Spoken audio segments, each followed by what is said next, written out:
Boop a doop a doop a doop a doop a doop doo doo. Boop a doop a doop a doop a doop a doop boo. It's a lovely day in the neighborhood. I'm walking down the street. And who should float up next to me but Cat Queen Galaxy? And my friends, they come out 'cause they know it's all about Gwen's Playtime, Crazy Magick Playtime podcast show. Gwen's Playtime, Crazy Magick Playtime. Join in the singing, the dancing, the dreaming. Boop, boop, boop.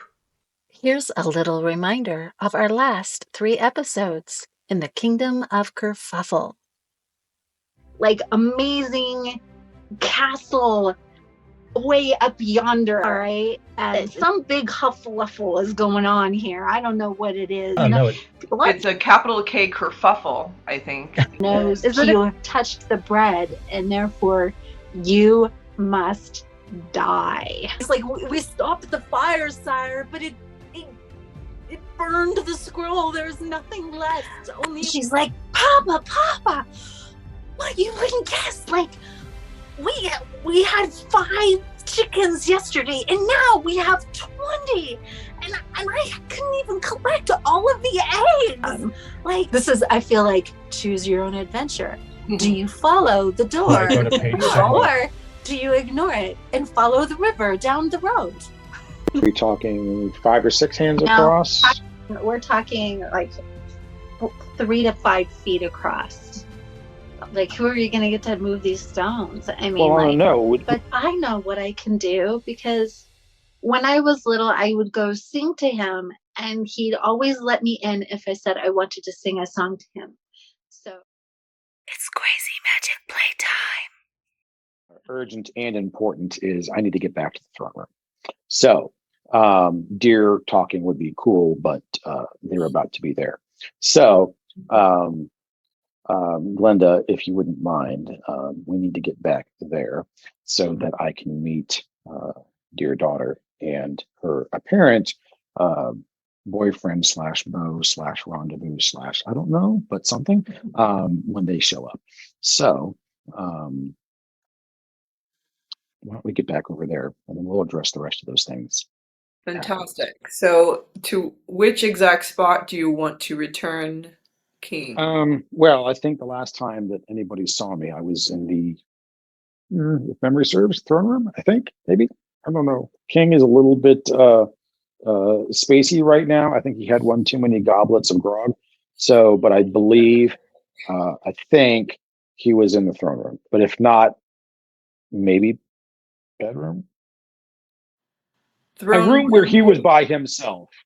Yeah, he was by, you were by yourself in the throne room, and then you snuck out the back down the secret passageway. That's right. So I will return you to the passageway behind the throne itself, so you can enter in and have a moment also to collect yourself before you are seen by others. In 3, 2, 1, you are there. So I am crawling up through the deep, dank, dark cave with the little drippy drippies and the spiders. And I'm crawling the spider webs out of my, red velvet robe with the white, furry collar and whatever.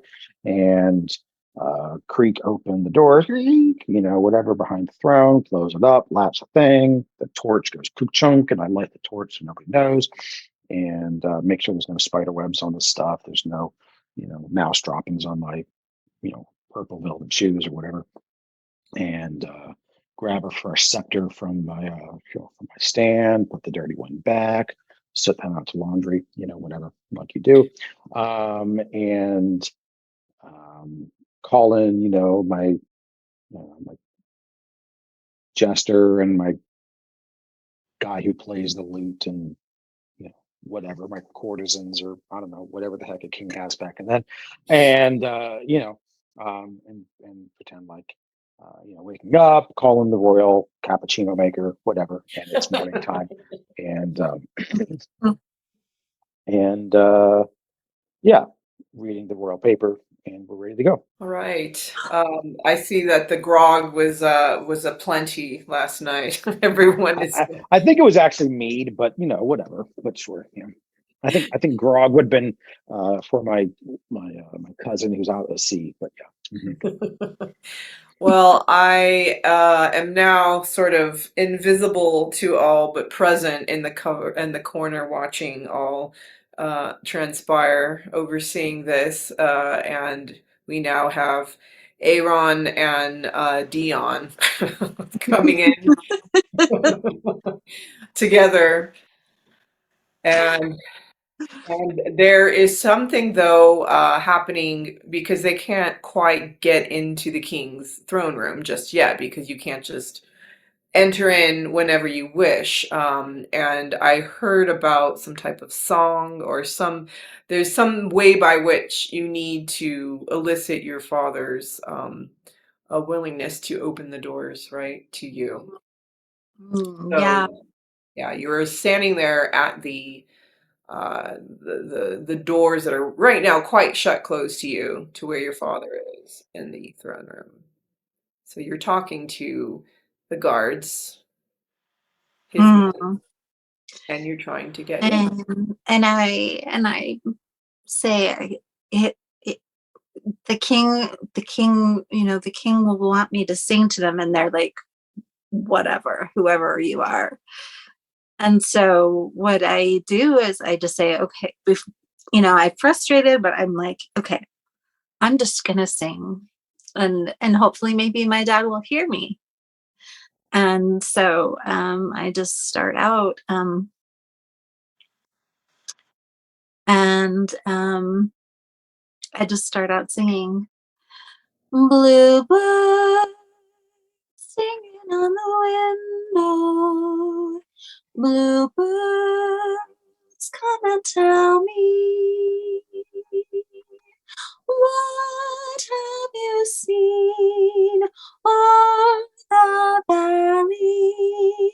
Oh, bluebirds, come and sing. And I just keep on singing that. And I just hope that Dad will hear. Dad will hear. Well, and the great thing about like spiral stone like staircases and stuff, the ones, the special ones that spiraled clockwise, because they did that back in medieval days, is that sounds echo up them. And so as I'm drinking my royal cappuccino, reading the paper, I wipe the milk off of my mustache, the froth, and I'm like, is that crayon? I think I hear crayon singing downstairs. And I haven't heard that song in forever. And so I send my lute player downstairs because he can keep, he can stay in tune with her or whatever, and to make sure that's her. And I said, if that is her, you can send her up, and I want to hear that song, and it's one of my favorites or something like that. So send her up if it's her. And I come So running anyway, up the stairs. he goes on down. He goes on down. Yeah. Oh, he goes on down. Yeah, he goes downstairs, and well, I don't know what he does because I'm staying upstairs, sipping down the last of my cappuccino. So I don't know what he does, but I send him away. Cool. And then you see the lute player come downstairs, apparently. He has black teeth. I never liked him, but that's okay. Well, I know. I mean, that's what we hired him to play the lute. I mean, he wasn't there as the royal bottle. I mean, he was there as the lute player. So. And he always laughs really funny, like he's got this like laugh that like takes him places that are weird. But yeah, he sees me and he's all over the place. and I'm like, yes, you remember me. And he's like, of course. Let's play. You are the only one who sings that song. So yeah. So I follow him up with Aaron. And then you Stairs. you come upstairs. And I'm like, oh my God, it's my daughter, Cadillac. How are you? I haven't seen you in forever. And I'm like, Dad, why do you always tease me about my name? Okay. Well, it's like sometimes you can't even remember it. So it's like, you know, at some point I just When figured I that's like keep your love deciding it language. doesn't And matter. I didn't even know. So, you know. When I get excited, it doesn't matter. But Dad, there's something really important. And Do I know you know how much time I have to spend to come up with 3-syllable words that start with C to show you how much I love you? Do you know how long I have spent coming up with like chameleon and celiac and Carla? Do you have any idea? This is how much I love you, my daughter. Father, I bow to you. I bow to you. Please stop. Okay, what do you have? See, now you've tapped into the dad jokes. I'm sorry, you're not getting out of this one. Well, I feel it's great now that you know, some people know who I am now, and there's a whole to do about that. But Dad, I want you to meet someone who's really important, but and he'll tell you about the plan. And there's water coming into the lands now. Water. Yeah, there's water coming from the Fountain Square down into our fields, and then we'll all flood. Why has no one told me about this? What's happening with the water? When did the water start? Because no one cares except me, okay, Dad? Okay, well, all right, we'll deal with that later. Tell me about the water. Okay, so it's going down and it's flooding the fields that are just outside of the city, and I feel like all the crops eventually will die because there's no place for it to go. But I have had a dream, and there is space that we can dig and we can have a holding of the water, and then we can disperse it as we need it. And see, Aaron drew up this plan here. Okay, where's the water going right now? What side of the road is it going on? It's going down and to the right. Down to the right. Okay, got it. Yeah. Aaron, why don't you tell me about these plans you got? What do you got here? What are you trying to do? Boy, King, you sure are like, I never even realized how much of a people's person you are. Thank you so much for listening to me. I drew up a model here, and basically what it is I created a circle, almost a kind of a circular holding where things can be turned on and off out into these fields, and our fields can actually be expanded. We can use the trees from the Gaia forest. In fact, some man has already prompted people to move some of these trees to help in this situation here. And this is an underground. Some man? Who's this man? Some man. We don't know who he is. He just says he's a traveler. But he's promised gold coins to these people to bring these trees. As you know. Okay. Yeah. Mm-hmm. All right. Go back to your plan. We'll deal with him later. Go back to your plan. This is basically an underground system that if this works, then the kingdom will flourish, and we'll be able to even grow more crops here. Okay, roll your stuff out. Let me see what you got going on here. Let me see your drawings. You have drawings, right? Yes, right here, sir. Okay. And you got these drawings where from exactly? This is from your daughter's dreams, sir. My daughter's dreams, and you. My daughter had dreams, and you. Yes, sir. Yes, sir. She doesn't know how to respond to that. Yes, Your Majesty. Celica, you want to tell me how the Miller boy here knows about your... All right, we're going to deal with that one later. There's a lot of things we're going to be dealing with later, but okay. Right now we have water problems. Okay. I was not clear on how exactly your dreams got in front of the Miller boys' hands, but okay, we'll deal with that one later. Interesting idea. Let's go out there and take a look at what's going on here. Let's bring some knights. Let's get the royal surveyor, the royal engineer, and the Royal Shoveler, and we might need some laborers. So we might need to pay some people. So let's bring the Royal Treasurer too. Sure. And anybody else we could bring later. All right, let's go. And Yahoo! the lute guy. The lute guy can come too, so he can sing. Okay, now we can get going. Groovy. I'm gonna need the World Dictionary guy too, because I'm running out of 3-syllable C names. But Yeah, thesaurus. yeah, the Royal Thesaurus too. But Something up here, yeah. Start making up words. I'm trying to figure out how to get Karma Chameleon in here, but I cannot do it. So yeah, I hop on the wagon. I guess we're going down to the land. I guess, yeah, we gotta, we're gonna go down there. So I guess we're gonna go out through the castle, through the courtyard. I don't think we should be bringing horses because it's going to be muddy out there. So we're going to walk, but it's not proper to have a king not on a horse. So the lute player is clopping coconuts to make it sound like we're on horses.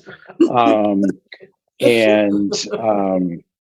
Anyway, so no, I had to drop that one in there. Anyway, so we're getting out there. I like the fact that you guys got the references. Anyway, It's Monty Python for the win. Yeah. I wish I had coconuts. There we go. That's what you got for that. I had a friend on Facebook when he's like influencer types, like, I'm on a plane, ask me anything. And people are like, asking all business stuff. And I'm like, what's the airspeed of an unladen sparrow? And he goes, what's an unladen sparrow? And he goes, and I'm like, I weep for this generation. Oh. Okay. I would have lost that one too. I'm sorry. Would you have at least known that it was from Monty Python? No. I did not. Oh, hey, actually, Matt, I was at the Griffith Observatory in LA, and there were probably 18, maybe even 17, 16-year-old boys who were quoting that verbatim. So it is not lost on Gen Z. Yeah, that's good to hear. That's good. So yeah, you were not alone. That's good. That's good. Anyway, on the way down there, I'm feeling this. I'm feeling the rush of the need of what's happening, and I start singing these songs because I'm actually calling the animals to come help, because I know that these people they're just going to get mired in this mud situation that's happening here. So I start singing, and no one sees this yet, what's happening. There are some birds flying around me and other flying object things that are around me, and I'm singing to them as we're making our way down, and they disappear for the moment, just to let you know what's happening. Animals. Okay. Yeah, this feels like the green mage is like summoning things, and I'm not quite sure exactly what's happening, but okay, all right, cool. Or the white mage? No, anyway. Okay, so we're walking down.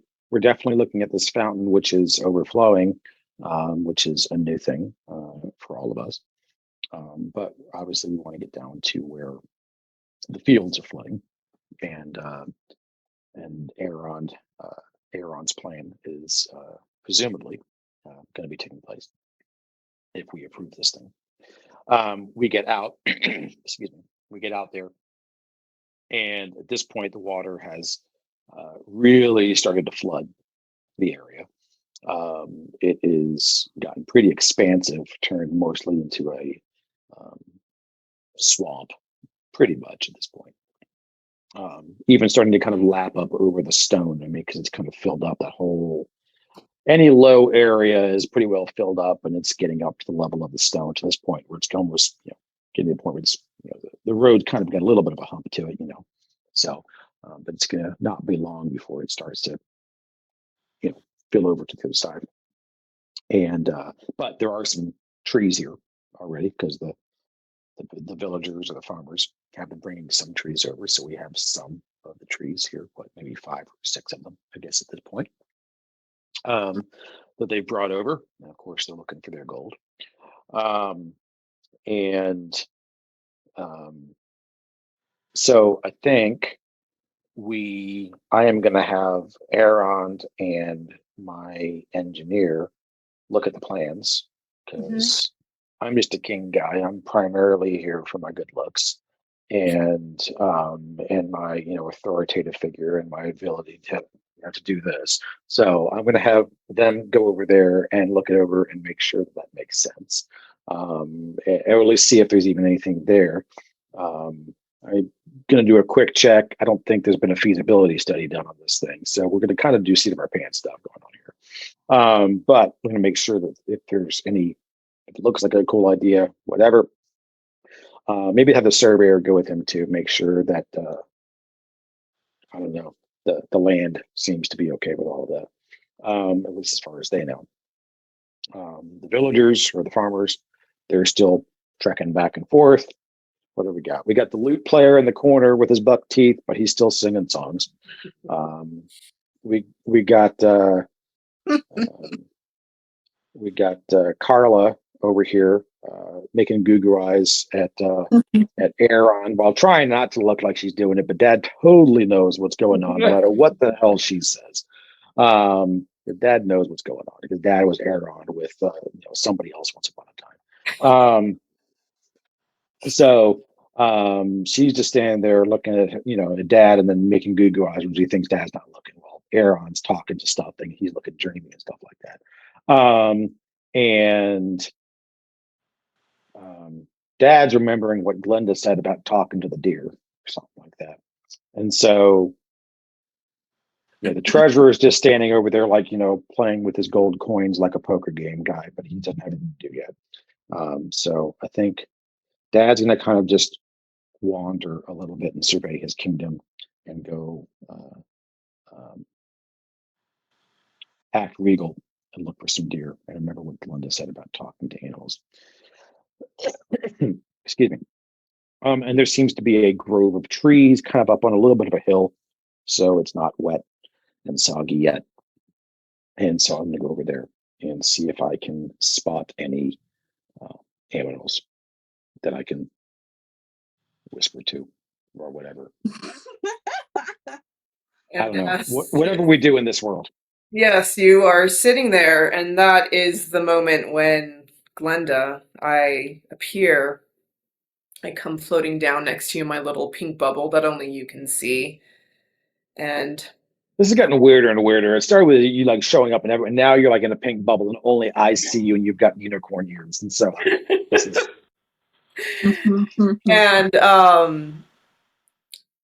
and I say, thank you. You are learning more and more in every moment. You're becoming more and more open, more and more ready, more and more willing to receive this bit of information, not just about the deer, but about the fact that you have and know an interlocutor, an intermediary who can help translate their language. And she's been here all along. It's your daughter. She is a dreamer, she is a shaman, she is a witch of the kingdom, and you know that, and that's where that baguette that you wanted her to have as a gift to maybe enhance her abilities, where that came into play. But there was no baguette in the baguette, no magic wand in the bread, because she is the magic. You just have to accept that. So if you're ready for this step, I will call the animals over, but you need to welcome your daughter into her power publicly, at least with you at first, so that you can witness her speaking to the animals for you, so that you can save your kingdom and allow for not just Aaron and his plans and your men and their help, but everyone to be in harmony. The land itself, the animals of the land, and the people who care for it. Are you ready? That's a lot, but we got to do something. So, yeah. So we're not that far away. So I say, "Hey, Camilla," and I, Oh gosh. Oh. and I snap her out of her stupor over there. Aaron's shoulders and whatever. She snaps away from them a little bit long enough to hear me, and I wave her over. And Dad, it's Sisal. Get it right. it's Sisal. Okay, got it, Sisal. And anyway, so I say, I have a feeling, I've seen these animals that seem to be gathering around you. I've noticed there's these birds that seem to be flying um, in the area. Normally, I would say that's the lute player's body odor, and those are vultures, but it seems that these animals are a little bit nicer, and those are not vultures or buzzards. And there seems to be bunnies and deer and doggies and kitties that seem to be gathering everywhere you go.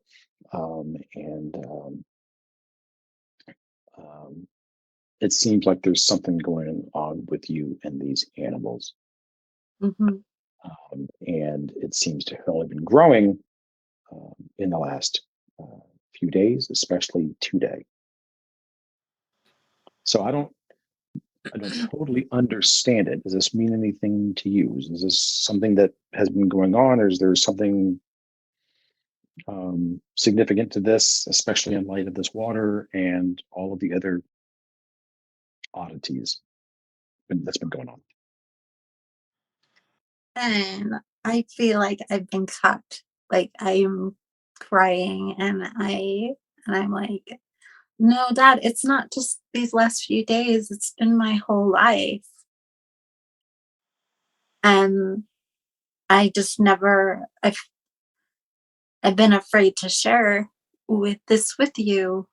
I hoped that you would see before, but I just and I didn't want to be special. I wanted to be part of the people. So I've tried to for people not to see what I can do. Yes, I can speak to this animal if you wish me to, but I'm feeling a pull right now of many different creatures who are willing to help us here right now. Would what would you allow me to do, Father? I guess, well, I guess whatever you feel you need to do. Um, I don't know what the options are. All I know is it seems it's important that I release you to do what you need to do. And um, I feel like only good will come of it. Well, really, the best will come of it. So, um, Okay. how about that? I don't know. So, how about I will. I. I. I. I kind of don't know what to say, but then I'm just like, okay, well then here it is, and I just start yelling at people, "You over there, move!" and and uh, and I tell people to line up, get rope, like get as much rope as you possibly can. But then I'm like, and there's this beautiful stag and deer that's here wanting to honor it wants to bow to me, and I bow to it quickly and say, there are things to be done, there are things to be done, like, and and it starts stomping. And as it stomps, I start singing. I sing, and you feel the earth shake. The earth is actually shaking, and I get to focus. I'm going to walk over to a specific area, and that specific area starts shaking and shaping, and the water thus starts moving into this area that we both spoke of. There's no need for these men to dig into it. The land shapes and moves, and this is awesome. Anyways, it opens in this amazing way, and as it opens, these logs that you had people roll, like there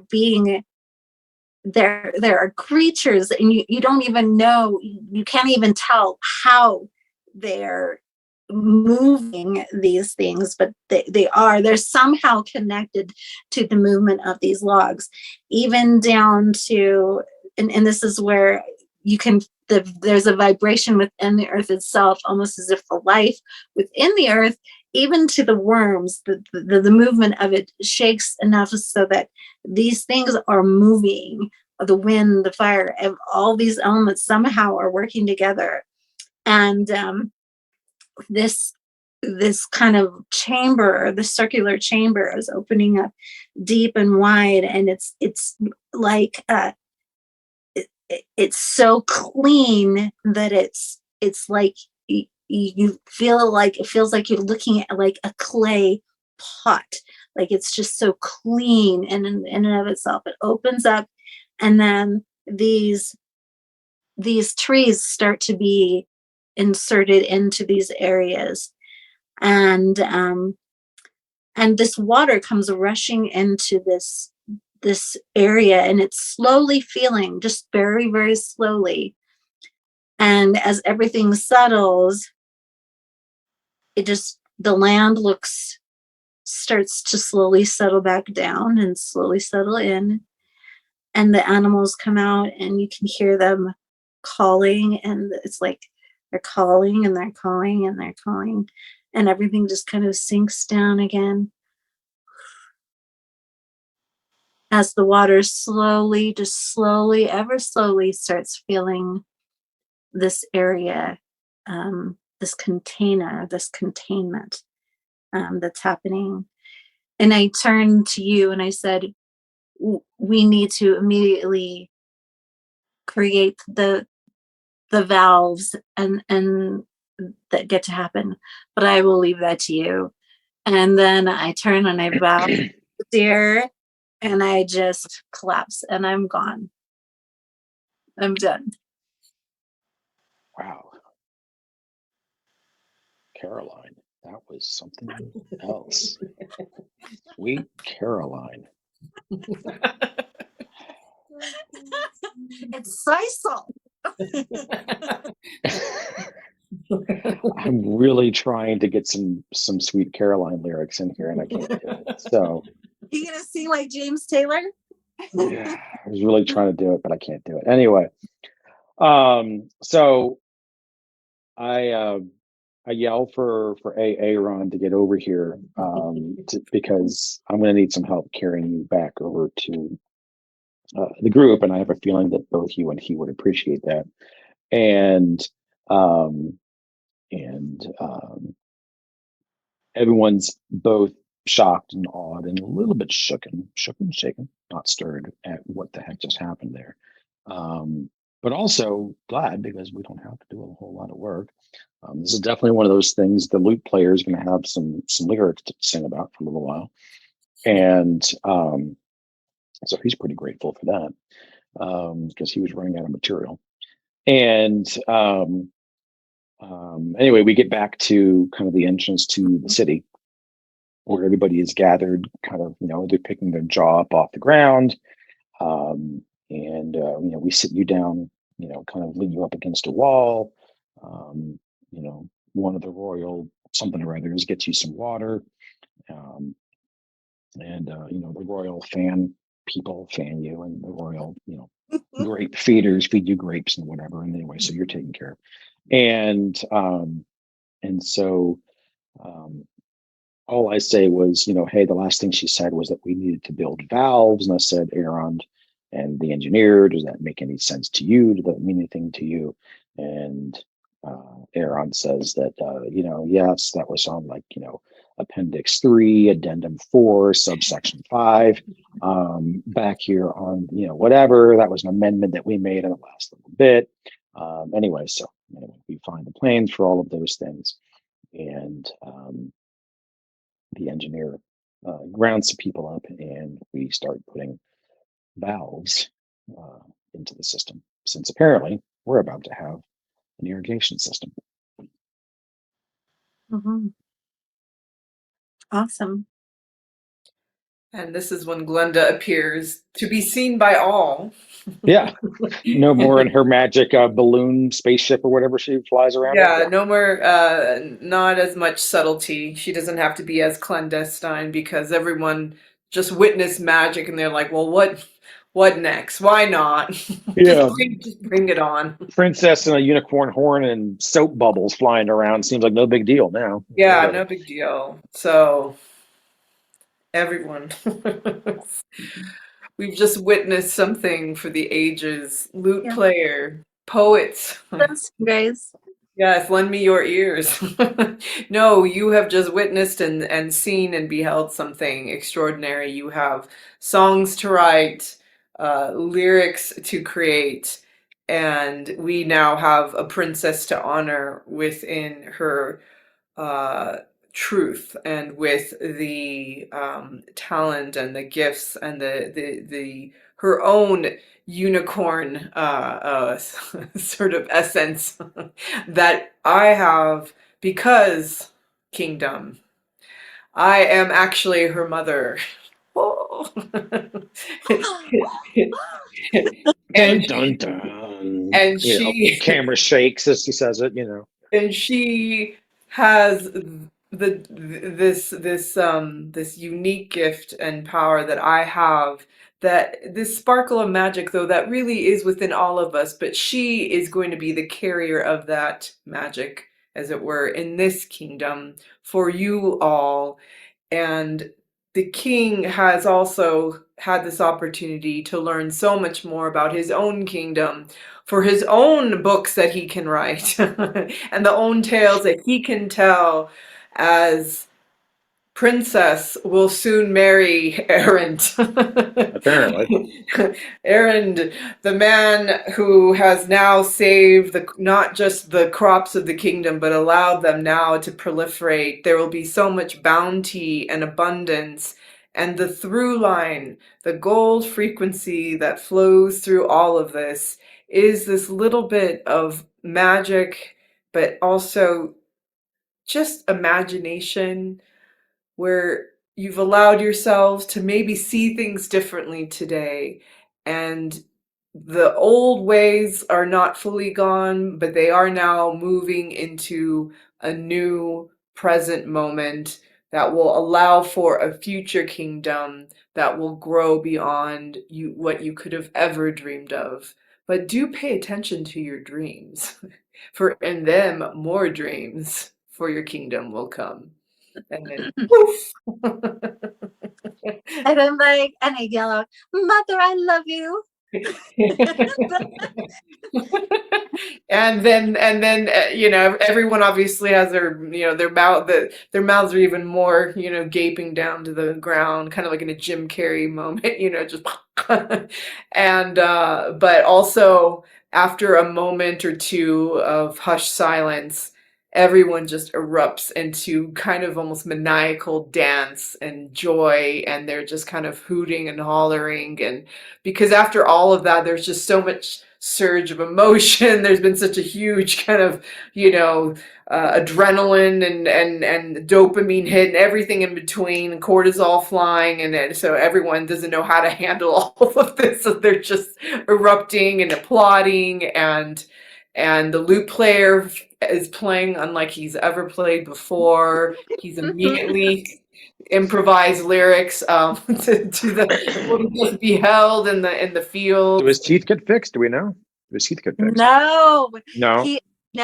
I'll never fix his teeth. It's part of his charm. Okay. As all this celebration is happening, I pull my dad aside and I say, Father, I hope you understand that I don't just get my powers through my mother, that it's through both my parents that I am who I am.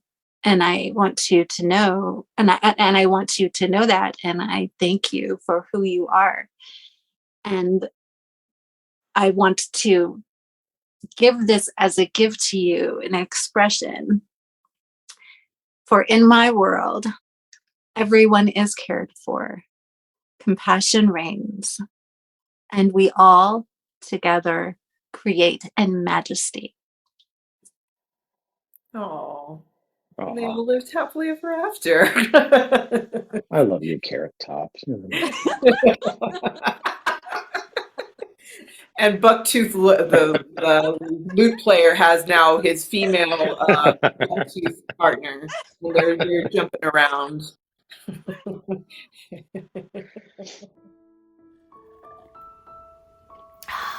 I'm just finishing up a beautiful cup of tea and a break for my day.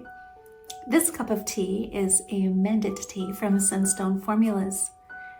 They also have other beautiful teas like the woman's tea, which really helps me feel energized and clarified.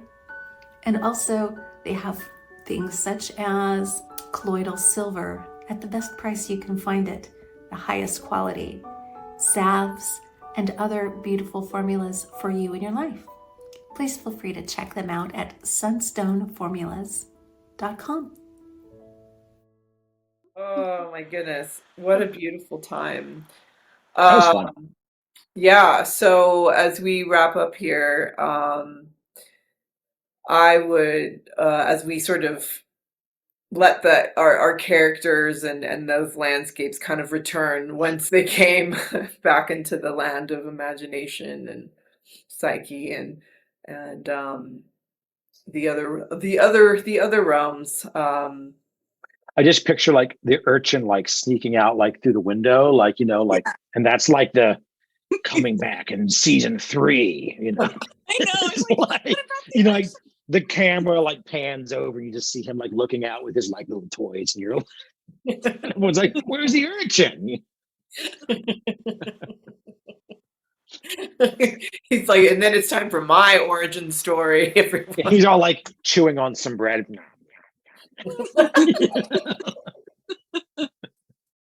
I love it. As we wave goodbye to Urchin for now, and I'm very grateful to share this As am I. with you, Matt, and with you, Gwen, and with all of us at Crazy Magic Playtime. I need to go find a chicken, apparently. So apparently, we each need our own squawky, animal creature. Yeah. Do I earn a chicken at some point? Do I get so many experience points for every episode, and eventually I get to turn them in like a David Buster's for a squeaky chicken? Okay. Yeah, right. You need like a special, frequent flyer. We need we do need to offer a gift of participation. We can discuss that. Definitely. Exactly. Get to turn in your coins. You get to turn your tickets, whatever, like skee ball tickets, Chuck E. Cheese or something like that. Yeah. Okay. Cool. Yeah. If the podcast gets sponsored by this episode, sponsored by squeakychicken.com. Squeaky. Yep. Clownsupplies.us. Podcast is already going downhill after episode 2. All right. Well, thank you. Thank you so much, Matt. Have a great evening. This has been Okay? so much fun. Thank you so much. Yeah, such an See you honor. guys. We'll see you soon, Matt. Thank you Absolutely. so much for your time. Bye-bye. Bye-bye. See ya. Hi, Gwen. Matthew Morrison is left. Well, that was so much fun. No, it was fun. It was fun. And well, that's the thing with collaboration and with working with someone else is, normally one person has one facet of what's happening, down, and the other person can then kind of, attend to Yeah. the other facets of what need to be, taken I care of. I have to just say thank you so much for how you led this tonight. No, it was just so sweet. It was just, yeah, it was very open. It was warm. It was very, just allowed things to happen in their own time. And it was just really lovely. I enjoyed it. And You just listen, and you yeah, sometimes maybe you make, so to speak, like I was saying at the end, like you make a mistake, but it's never a mistake. It's just like, oh, that's just a new perspective, a new opportunity, a new direction. And if you need to get somewhere, you'll end up there anyway. I don't know if somebody felt bored or like this is moving too slowly. Maybe I felt that. Maybe Matt felt that. I felt that because I kind of like stepped out for a moment. I was like, is this ever going to end? I felt like it was never going to end. Like I felt like I was in a place of suspended time where it was like I was in eternity, like some weird, like the sans the concept of the nothingness that is everything, and it's just like, and there's no time, and you're just there in this eternal moment. And I was like, this is never gonna end.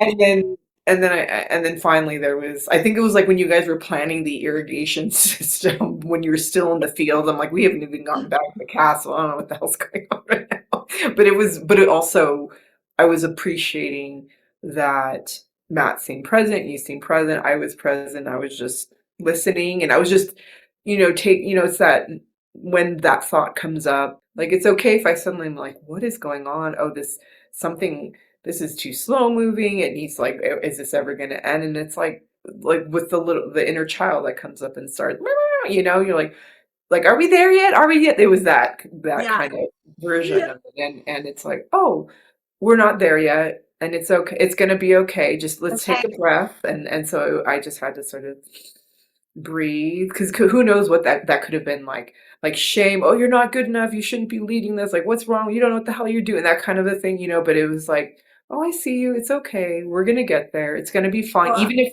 we just end it here, it'll be fine. yeah, no, it would be fine. And the thing is too, and you might have been feeling this kind of the pressure build up through me and my character. But a part of it was I was expressing my character in a way that she wasn't fully honoring her power. And she hadn't been honored for her power and whatever. And that eventually got to occur.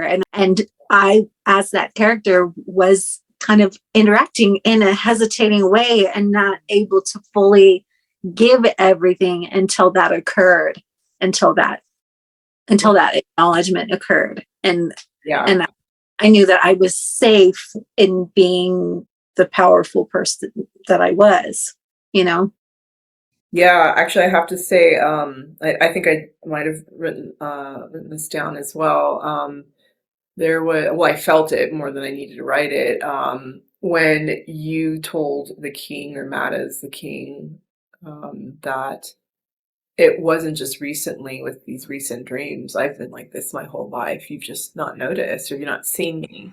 That I felt that emotion with that so deeply. I wasn't quite at the point where I could start crying, but I could. I was like, oh no, will I start crying? It felt like you really were present with that, and you felt that through you, and then I felt it through you. Yeah, I feel it in you right now. Yeah, I feel it too. Yeah, it was really tender and really honest, and really resonated with something very deep in you through that character.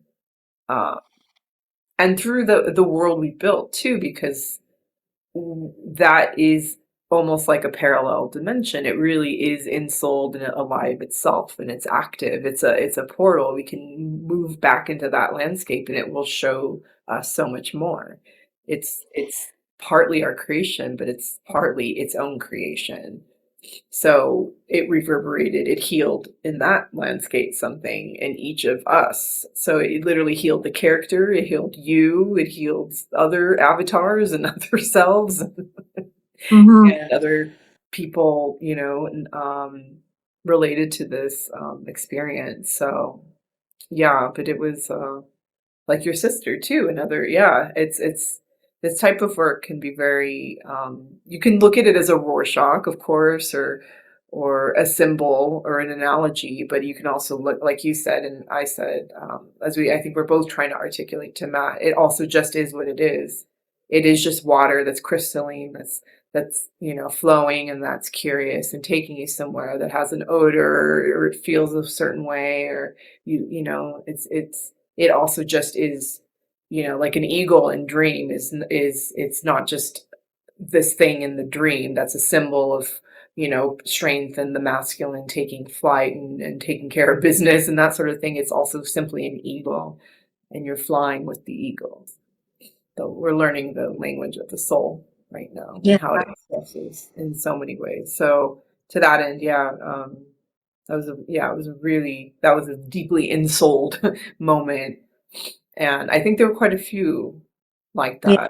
that, that kind of dropping down, where, like Matt said, maybe because he was tired, he could kind of surrender. Because he actually, yeah, thank you. It just came to mind. He could surrender like what he knows in his mind. There was a moment where, as king, he said, "I don't know." And I was just like, Yeah. yeah, I wrote it down, I circled it. I was like, yes, that is the key that unlocks. That's where you surrender. I don't know. And that was when he allowed you to be in your power fully and to just do whatever you needed to do to call the animals and this and that, and let this whole landscape shift wildly. But yeah, there are a lot of moments where I think all three of us had the chance to really surrender into this kind of role or this world and let something emerge through us. Yeah. Very special. Yeah. Thank you so much. That was, it was just beautiful for me. Hello, Soul Play family. It is I, Gwen, in Gwen's Crazy Magic Playtime. Your Soul Play for today is imagine yourself entering into this magical world and seeing this beautiful fountain, this fountain that's overflowing and going down the street. Now imagine yourself being with the water, feeling, touching it, asking it what it wants to share with you. Is it a blessing? Is it some information? And then follow the water down and then have your own adventure. What is the water doing in your world? Is it overflowing and is it causing problems in the field? Or is it going somewhere else? Maybe into a secret cave? Maybe it's extending out and making the kingdom larger. What is the water doing in your magic world? Go on your adventure, and I'd love to hear all about it.